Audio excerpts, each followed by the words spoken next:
ময়মনসিংহ থেকে গণ অভ্যুত্থান দিবস উপলক্ষে সরাসরি জানাতে যুক্ত হচ্ছেন আমাদের সহকর্মী ইলিয়াস। আমরা সরাসরি চলে যাচ্ছি সেখানে।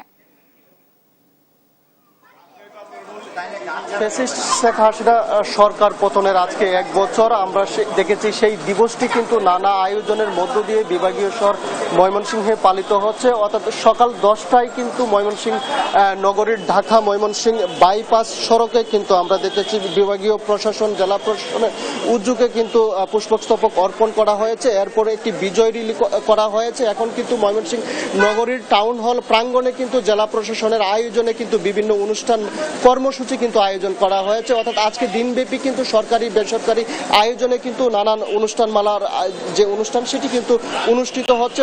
শাস্তিয়ান জাতীয়তাবাদী ফোরাম ময়মনসিংহের আয়োজনে কিন্তু আমরা দেখেছি সকালে বৃক্ষরোপণ সহ তারা কিন্তু মাসব্যাপী নানান কর্মসূচি হাতে নিয়েছেন। অর্থাৎ আমরা যদি একজনের সঙ্গে একটু যুক্ত হতে চাই, আপনারা কি অনুষ্ঠানমালার মাসব্যাপী আয়োজন করেছেন? আমাদের মাসব্যাপী বৃক্ষরোপণ কর্মসূচি আজকে প্রথম দিন। আজকে থেকে মাসব্যাপী বৃক্ষরোপণ কর্মসূচির আয়োজন আছে।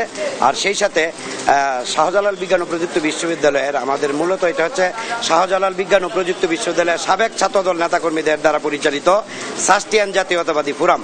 এই ফোরামের অধীনে আজকে রাত 8টায় আরেকটি প্রোগ্রাম আছে আমাদের, সেটি হচ্ছে জুলাই আগস্ট গণ অভ্যুত্থানে। তিনি কিন্তু বলছিলেন যে তাদের যে অনুষ্ঠানমালা অর্থাৎ নানা কর্মসূচির মধ্য দিয়ে কিন্তু মাসব্যাপী নানান যে অনুষ্ঠান সেটি কিন্তু আয়োজন করেছেন তারা। এছাড়াও আমরা দেখেছি প্রশাসন এবং বেসরকারি বিভিন্ন সামাজিক সাংস্কৃতিক সংগঠনের উদ্যোগেও কিন্তু আজকে নানান কর্মসূচি হচ্ছে। এই ছিল আমার কাছে ময়মনসিংহ থেকে সর্বশেষ।